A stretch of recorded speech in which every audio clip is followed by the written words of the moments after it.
It's a little unexpected. Let me get my my microphone set up properly here so you can hear me. I just realized I didn't do that yet, so let's fix that and see what's up.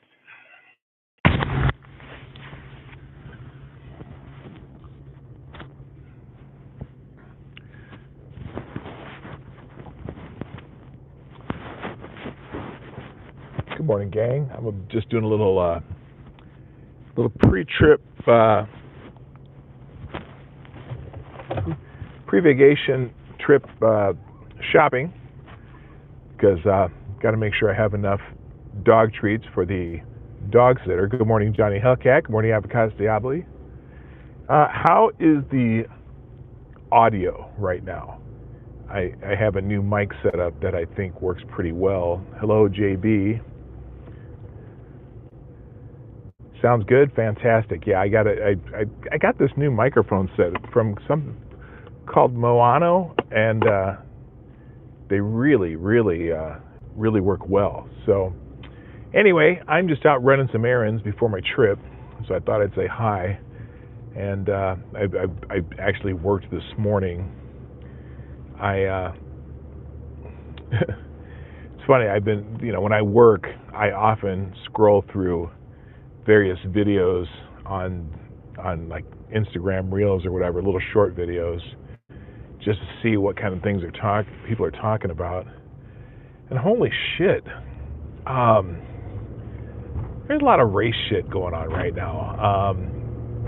For example, there was a video about Angel Reese this morning, which I know you guys don't like it when I talk about the WNBA, but I was thinking something because the person who made this video used to be on ESPN. I'm not going to say who it is, but she was kind of complaining about how Angel Reese constantly gets asked about Caitlin Clark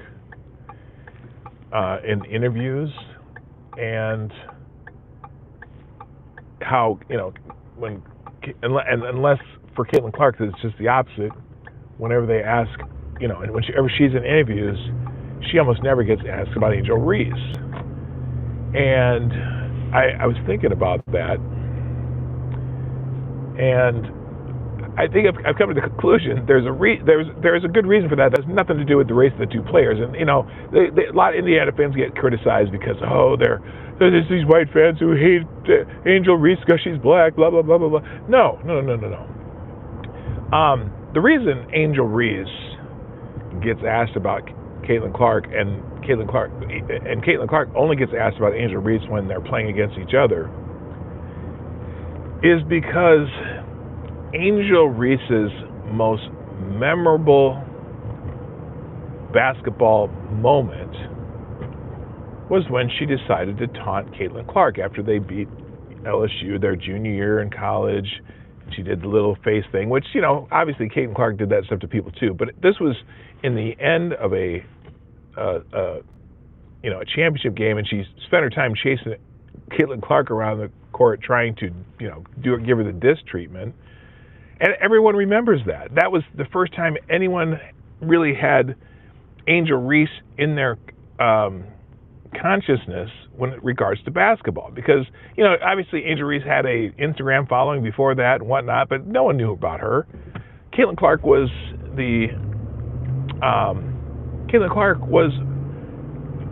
already breaking records, already well known, had a huge following, especially because she played in the Big Ten. All these major media markets knew about her, and so and then the following year. Now, here's something about that too, because the next year when they played again, Iowa and LSU, Iowa beat LSU. Now, had LSU beat Iowa a second time, and there would have been an exclamation point on the game the prior year, maybe the basketball accomplishments would have made more sense. But now, her most memorable basketball moment is her dissing Caitlin Clark. Caitlin Clark, her most memorable basketball moments are all about basketball. not championships, but NCAA records, WNBA records, taking a WNBA team out of last place into the playoffs, selling out crowds. All of her basketball moments are about basketball and don't relate to Angel Reese. Now, I think Angel Reese is a great player, not because she has great basketball skills, which is the other part. Caitlin Clark's accomplishments are because of her basketball skills. Angel Reese's basketball accomplishments are because she's a tenacious player, but she doesn't have great basketball skills. Her game reminds me of, like if you play against a small town team in basketball. I coached basketball for a long time. If you play against a small town team, a lot of times they don't have enough players to fill a roster with bigs. So for example, they don't have a center, so they go recruit the defensive lineman on the football team. And the defensive lineman, not a basketball player, but he's an athlete who can get rebounds and maybe do some outlet passes and occasionally score. That's what Angel Reese reminds me of. Oh, and whoever that is, Edmund, what was your name? Yeah, maybe I am gay. What if I was? Anyway, so yeah, it's like, and look, all of her accomplishments in the WNBA, they try to make the double-double thing a thing, which is a great accomplishment. She did break the record for double-doubles in an NBA season, or WNBA season. But it was overshadowed by the other rookie of the year, Caitlin Clark, who had actual basketball skills accomplishments, three-pointers, assists, whatever. So I don't knock Angel Reese, but the reason she doesn't get the attention, doesn't get the questions about basketball as much as Caitlin Clark does, is because she doesn't have the basketball accomplishments Caitlin Clark is. So that was one thing I was listening to this morning. The other one is there's a guy on the internet. I don't know if he's Gen Z or if he's a young millennial or what, but he's constantly talking about how people of my age or Gen X or older, or even younger millennials, are saying, you guys, you should be able to live comfortably on $20 an hour. And he's saying, well, no, you can't live comfortably on $20 an hour because the average price of an apartment is this, and you have the price of this, and you have a car payment, and you got this and that, the third. And I'm listening to this guy, and I'll probably make a video about this later. Well, first of all, you talk about the average price of housing. Now, I'm trying to think of when I was in my 20s, right? I didn't expect to have a house like my parents. My parents had, bought their house and built onto it for over 30 years.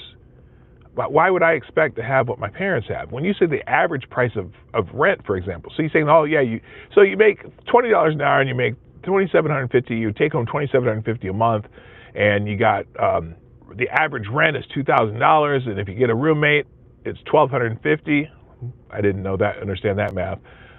Well, first of all, why don't you get a below average apartment then for a while? I'm thinking about in my 20s, I couldn't afford the average apartment because the average apartment was in a brand new apartment complex and had all these amenities and stuff. Well, I couldn't afford that. So I got a below average apartment. I saved up some money and bought a used car and drove that. So I didn't have a car payment, because he said, oh, your average apartment's this and your average car payment's that, and you have your student loans, and you have, you got your food and whatever. Yeah.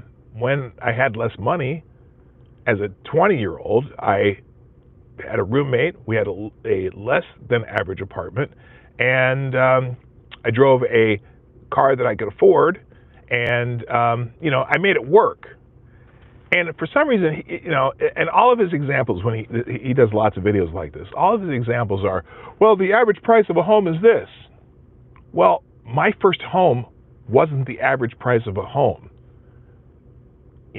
So a lot of it is, do Gen Z expect to live the same exact as their parents as soon as they leave their parents' home? And maybe that's part of the problem. Now, granted, you got to make a decent amount of money to have a decent live. My turn signal is amazingly loud. Is it? Oh, annoyingly loud. Well, my turn signal is not on. Is that what you're still hearing? So, anyway, my point is that, the expectations to live like the average TikToker or live like your parents or live whatever, you gotta pay your dues for a while too, though. You can't just immediately live just like your parents did or live in the average apartment. Well, the average apartment also includes the price of luxury apartments, So it's a little bit silly to me. So anyway, I'm done with my trip. So I just wanted to say hi. For those of you who are normally here, I am, as I'm heading out on Monday. And so I had to make sure that our house sitter has everything she needs to take care of our dog. And so there you go. So anyway, I'm glad those of you showed up. I can kind of see the chat, but I was driving, so I didn't want to say hi. So I see Somnambule Nation, Renee Mayat. I saw Avocados Diaboli, JB. I'm not sure who else. Bone Apple Teeth. What does that mean? Johnny Hellcat and Edit Maker Kai. Are you still here, Edit Maker Kai, or are you just here to drop in and say I'm gay and then leave? Select a boy. What's up? So anyway, I've never used the YouTube Live feature. I thought I'd try it one time, and poof, here we are. So I hope you all have an amazing few weeks. I'll hop in and out every once in a while. I wanted to see how this works, and it works great, I guess. It sounds like the microphone works pretty good. That's it. You all have a great day. Who knows? I may pop in here again. Have a great day. I'm P-Dog Knight, and I am out of here. Now, how the hell do I shut this off? I have no idea.